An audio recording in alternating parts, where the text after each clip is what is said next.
and welcome back to another week of groups. We've reached the second last week of groups for this fall session.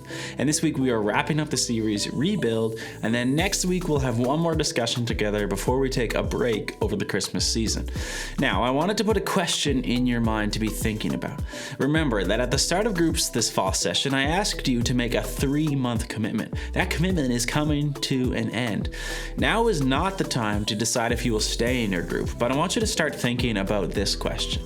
How has being part of your group influenced your walk with Jesus? Maybe jot down that question on your phone or something so that you can think about it for the next week. How has being part of your group influenced your walk with Jesus? Take some time to think over that. Now, on a totally different note, it's time for a warm-up question. They say you can learn a lot about somebody by seeing what they ate for breakfast. They actually don't say that. I just made it up. But anyway, here is this week's warm-up question. What did you eat for breakfast?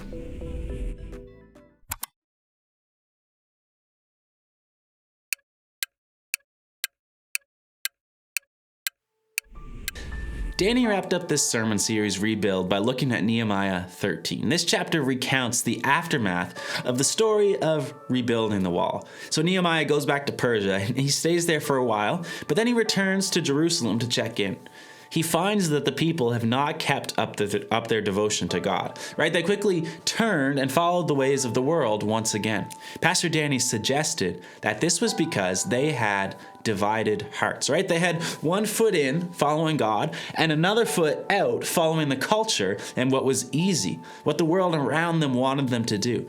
They were happy to follow God while Nehemiah was there leading them along, but when he left them on their own, they didn't have the devotion to continue.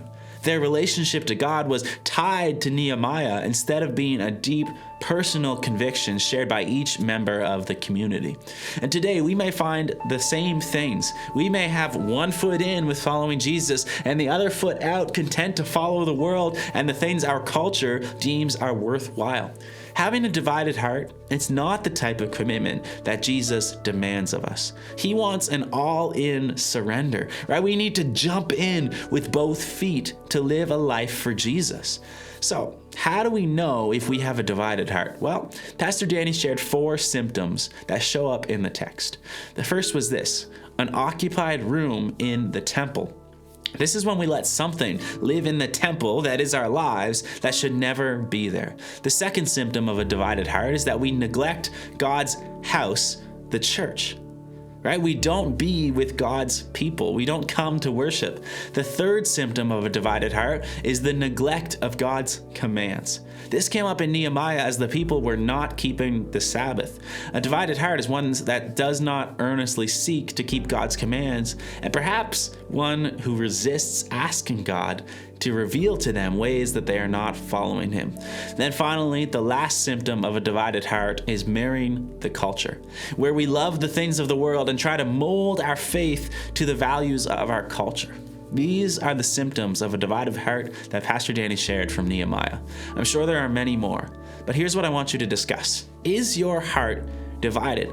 Talk with your group about ways you see yourself dividing your heart, ways you live for something other than Jesus, places where these symptoms of a divided heart creep in. How is your heart divided?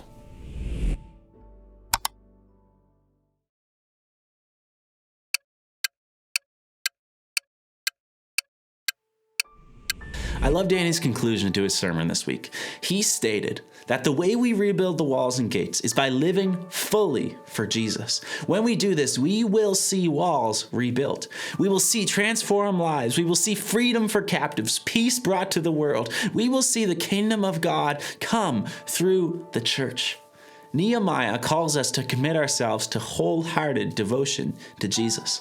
Now, I don't know about you, but that is why I am here. That is what I try to do with my life. I want to live for Jesus. I want Jesus to shine through me. I want Jesus to form me. I want people to see Jesus in me. I want to help other people begin to follow Jesus. But here's the thing, that takes intentionality. It takes intentionality to live for Jesus. It takes intentionality to be devoted to him. Without intentionality, we begin to slip, just like the people in Jerusalem, and our hearts become divided, right? We might set out with great intentions, but before long, our desire to live for Jesus gets forgotten. So, at the end of this series, I want us to chat about ways that we can be intentional about living for Jesus. What are things, practices, habits that we can put in place to help us live for Jesus? What are ways we can be intentional about staying devoted for Jesus? We need that. We need a church of people who are intentional about their discipleship to Jesus so that God can use us to rebuild. Here is the question. What things will you do to be intentional about living wholeheartedly for Jesus? Make a plan, share it with your group, ask them to hold you accountable. What things will you do to be intentional about living wholeheartedly for Jesus?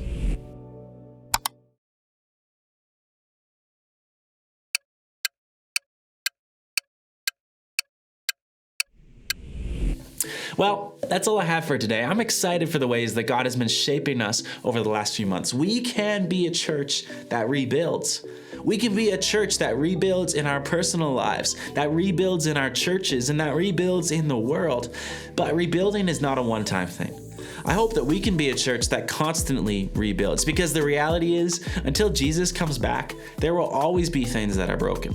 So our work is to stay devoted to Jesus so that we can be a people that he can use to rebuild. I hope you will join me on that journey. This week's prayer prompt is about having a heart that is devoted to God. I will remind you of the first question we discussed today. How is your heart divided? Pray for a heart that is devoted to God. That's all I have for today. God bless.